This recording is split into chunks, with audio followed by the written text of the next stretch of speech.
So today we're going to start this next topic of DEFCO, medieval India. So starting from Vijayanagar Empire and Bhakti Sufi movement. Today in the video, I'm going to talk in multiple languages. For example, Hindi, English, Bengali, whatever it is. For comfortable people, those who are serious and who are interested to be take this video seriously and do their revision only for them. Topic 1, Vijayanagar Empire. So Vijayanagar Empire, the founded by Harihara I and Bakkaraya I in 1336. Okay, capital was Vijayanagara. जिसको हम आम्बी भी कहते हैं.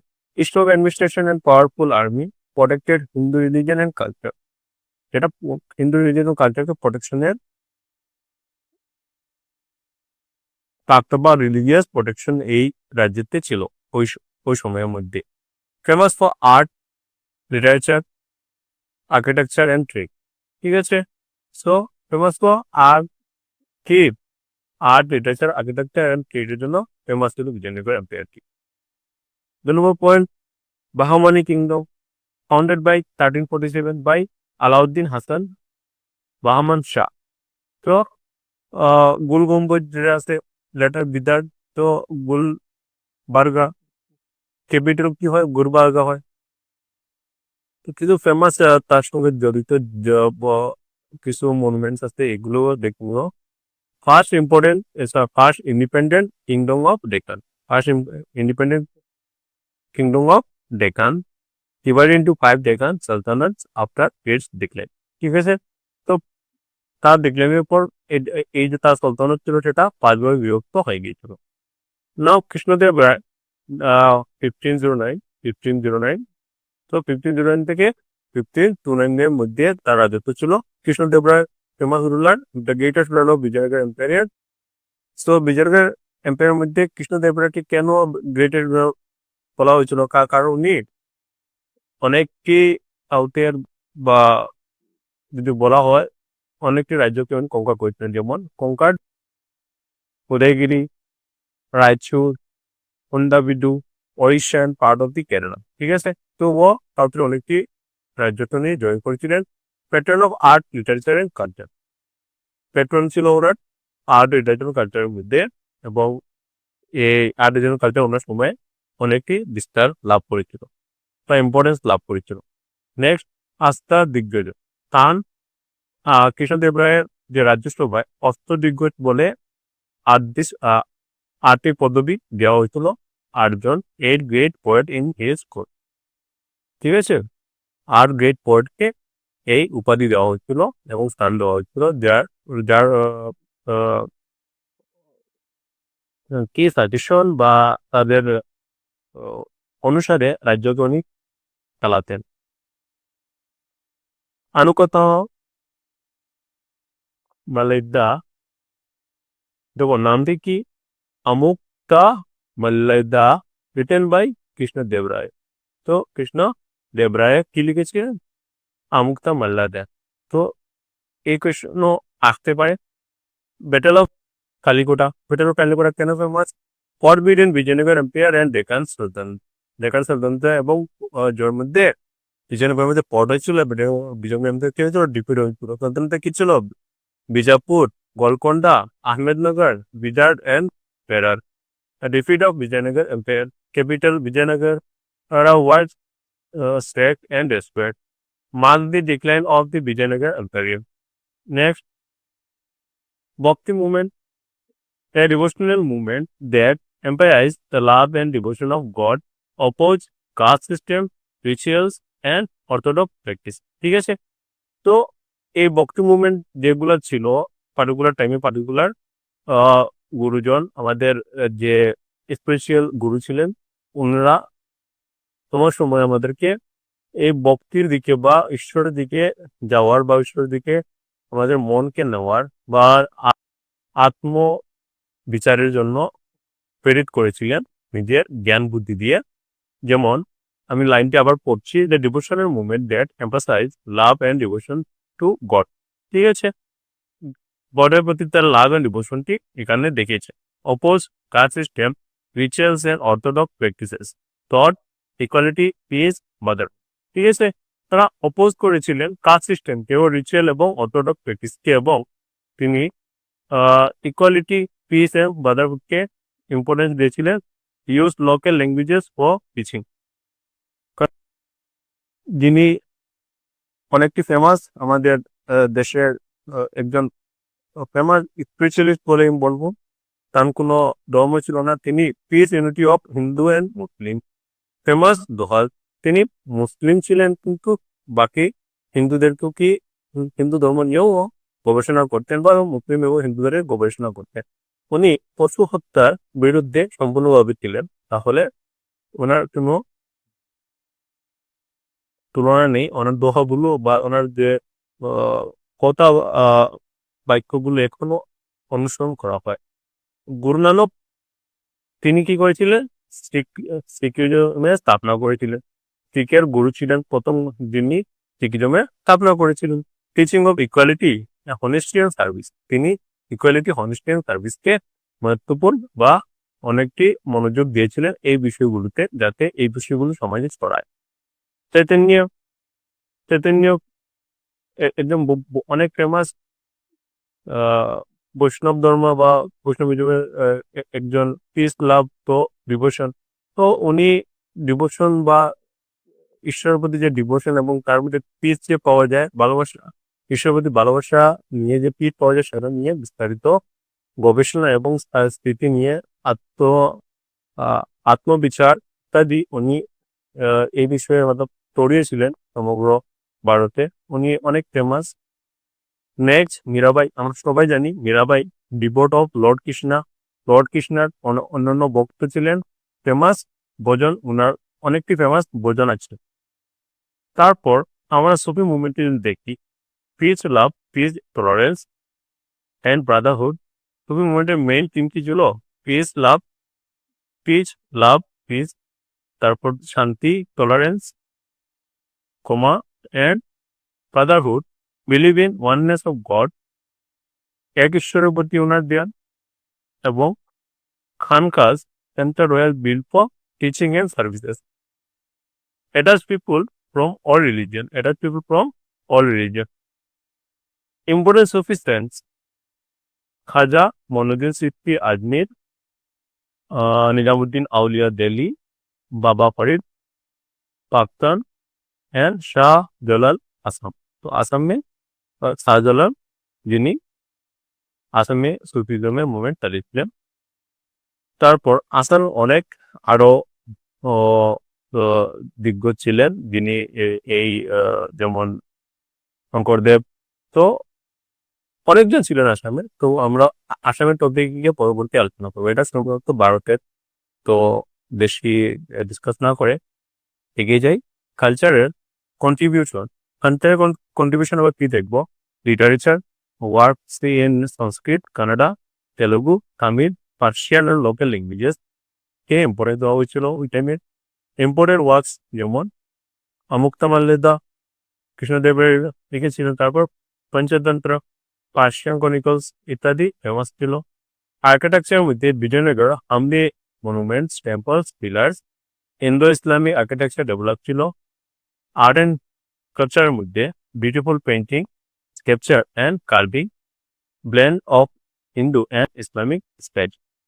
তো এইসব যে ওই টাইমে এইসব যে আর্ট অ্যান্ড কালচারকে ইম্পর্টেন্স দেওয়া হয়েছিল। মিউজিক ও ডান্সের মধ্যে কি ছিল? কর্ণাটিক মিউজিক ছিল ডেভেলপ, মানে অনেকটা এগিয়ে ছিল। আর ডান্স হলে ভারতনাট্যম ফ্লোরিশ ছিল, মানে ভারতনাট্যমের অনেকটা বিস্তার এবং প্রভাব ছিল। সোসাইটি কিরকম ছিল? Promotion of equality and social harmony. ওই টাইমে সোসাইটিতে ইকুয়ালিটির উপরে বিলিভ করতো এবং সোশ্যাল হারমোনিতে থাকার চেষ্টা করতো। Influence on people of all caste and communities, যে ওই টাইমে সব ধর্ম এবং জাত একসাথে মিলে থাকার ব্যবস্থা ছিল, বা তাদের মধ্যে কোনো ভেদাভেদ ছিল না, সব ইউনিটির মধ্যে এবং ওয়াননেসের মধ্যে ছিলেন। নিজ নিজ ধর্মকে মানতেন আর কিছু ওয়ান লাইনার ডিভিশন আছে, এটা তোমরা দেখে নিও। চলে এগিয়ে যাই। তারপর নেক্সট টপিক হবে মেডিভেল ইন্ডিয়া। মুঘল এম্পায়ার নিয়ে আমরা ডিসকাস করব। 1526 থেকে 1407 খ্রিস্টাব্দে বাবর টু ঔরঙ্গজেবের যে জার্নিটি, সেই জার্নিকে আমরা ডিসকাস করবো এবং অ্যাডমিনিস্ট্রেশন, আর্ট, কালচার এবং ডিক্লাইনকে আমরা আজকে তুলে ধরবো। প্রথমত আমরা ক্রোনোলজিক্যালি প্রথম থেকে লাস্ট পর্যন্ত যদি দেখি, প্রথম বাবরের এন্ট্রি হয়েছিল, তারপর মুঘল সাম্রাজ্যের ঘটনা, আমি বাবর সাম্রাজ্যের স্থাপনা হয়েছিল, তারপর হুমায়ুন, তারপর আকবর, তারপর জাহাঙ্গীর, তারপর শাহজাহান, তারপর ঔরঙ্গজেব। তো এখানে মধ্যে দু একজন রাজা অনেক ফেমাস এবং গ্রেটেস্ট, ওনাকে নাম দেওয়া হয়েছিল। কেন আমরা আগামীতে জানবো, মানে এখনই জানবো আমরা। তো বাবরকে কি বলা হয়? Founder of Mughal empire in India. 1526 থেকে 1530-এর মধ্যে ওনার রাজত্ব ছিল। তারপর হুমায়ুন, তার রাজত্ব 1530 থেকে শুরু করে 1540, তারপর একটু ঢিলেঢালা হয়, তারপর 1555 থেকে 56 পর্যন্ত রিয়ে এস্টাবলিশ দি এম্পায়ার। ঠিক আছে। আকবর আবার 1553 থেকে 1605 পর্যন্ত দ্য গ্রেটেস্ট মুঘল এম্পায়ার বলে ওনাকে জানা হয়েছিল। কারণ কি? অনেকটি উনি পরিবর্তন করেছিলেন ওনার রাজত্বকালে। তারপর আলো জাহাঙ্গীর 1605 থেকে 1627 পর্যন্ত patron of art and culture উনি স্থাপনা করেছিলেন। আর্ট অ্যান্ড কালচারকে বিস্তার করেছিলেন বা এর গুরুত্ব দিয়েছিলেন ওই সময়ে। শাহজাহান কি আছে? 1628 থেকে 1658 খ্রিস্টাব্দে golden age of Mughal architecture বলে এটাকে জানা যায়। ঔরঙ্গজেবের কাহিনী 1658 থেকে 1707, লাস্ট গ্রেট মুঘল এম্পায়ার। ঠিক আছে। 2 নম্বর পয়েন্টে কি দেখবো? আকবর অ্যাডমিনিস্ট্রেশন কেমন ছিল। দেখো, আমার সবে এখন জানতে আকবর দ্য গ্রেটেস্ট এম্পায়ার, কারণ ডিভিশন অফ এম্পায়ার, ওনার রাজ্যকে তিনি প্রথমত কয়টা ভাগে ডিভাইড করেছিলেন: সুবা, সরকার, পরগনা এবং ভিলেজ। তো যেমন বর্তমানে যেরকম আছে স্টেট, তারপর ডিস্ট্রিক্ট, তারপর ভিলেজ পঞ্চায়েত, তো এরকম। তো মানসাবাদী সিস্টেম ইন্ট্রোডিউস করেছিলেন এবং মানসাবাদী সিস্টেমে 31 মানসাব ছিলেন আর 10 জাট এবং 10 সাওয়ার ছিলেন। রেভিনিউ সিস্টেম কি ছিল? জাপ্তি সিস্টেম ছিল। টডরমাল জাপ্তি সিস্টেমের দেখরেখ করতেন।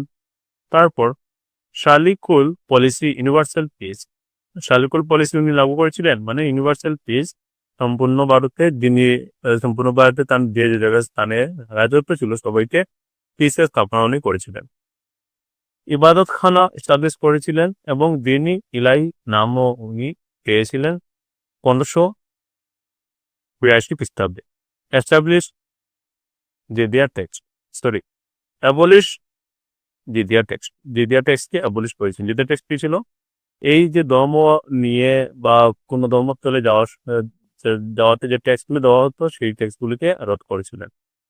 নেক্সট, মানসাবাদী সিস্টেম মানে কি? মানসাবাদী সিস্টেম হলো system of ranking nobles according to their rank, mansab. ঠিক আছে। তাতে দু কম্পোনেন্টস আছে, যেমন জাট, পার্সোনাল র্যাঙ্ক, এবং sawar, number of cavalry, self centralization and discipline army. যেটা এই সিস্টেমে তিনি নিজের সেন্ট্রালাইজেশন পলিসি বা অ্যাডমিনিস্ট্রেশনকে চালাতেন এবং ডিসিপ্লিন আর্মিকে মেনটেন রাখতেন। জাহাঙ্গীর এবং নূরজাহান। জাহাঙ্গীর একজন প্রকৃত প্রেমিক ছিলেন ও রোড তুজুক জাহাঙ্গীরি। প্রিন্স খুশারু রেভলিয়নে উনি ভাগ নিয়েছিলেন। নূরজাহান কে ছিলেন real power behind the throne. Nurjahan ওনার রিয়েল পাওয়ার ছিলেন behind the throne. Promoted trade and industry. Part number কি? Shahjahan architecture, build magnificent movements. Important work যেমন তাজমহল আগ্রা, রেড ফোর্ট দিল্লি, জামা মসজিদ দিল্লি, মতি মসজিদ, তারপর শালিমার গার্ডেন উনি স্থাপনা করেছিলেন। তো শাহজাহানের সময় অনেকটি খরচ হয়ে গেছিল, তারপর ঔরঙ্গজেবের ছিল না টাকা পয়সা, তো উনি কিছু দুষ্টমি করেছিলেন যেটা ফেমাস হিস্ট্রিতে আছে। তো শাহজাহান কি কি বানিয়েছিলেন? তাজমহল, রেড ফোর্ট, জামা মসজিদ, আহ রেড ফোর্ট দিল্লিতে আছে, জামা মসজিদ দিল্লিতে আছে, আর মোদি মসজিদও বানিয়েছিলেন। তারপর শালিমাবাগ গার্ডেনও বানিয়েছিলেন, শালিমার যে গার্ডেন আমার ফেমাস আছে কাশ্মীরে। Coming to Aurangzeb policies, reimpose jizya tax. তিনি জিজিয়া ট্যাক্সে রিইম্পোজ করেছিলেন, কারণ খুশখালি হয়েছিল, শাহজাহান খুশখালি করেছিলেন। তো এই রাজকোষ খালি হওয়ার কারণে উনি যেদিকেই পারতেন সেদিক থেকেই এই কোচকে ভর্তি করা বা নিজের যে ফাইন্যান্সিয়াল স্টেবিলিটিকে আবার গড়ে তোলার চেষ্টা করেছিলেন।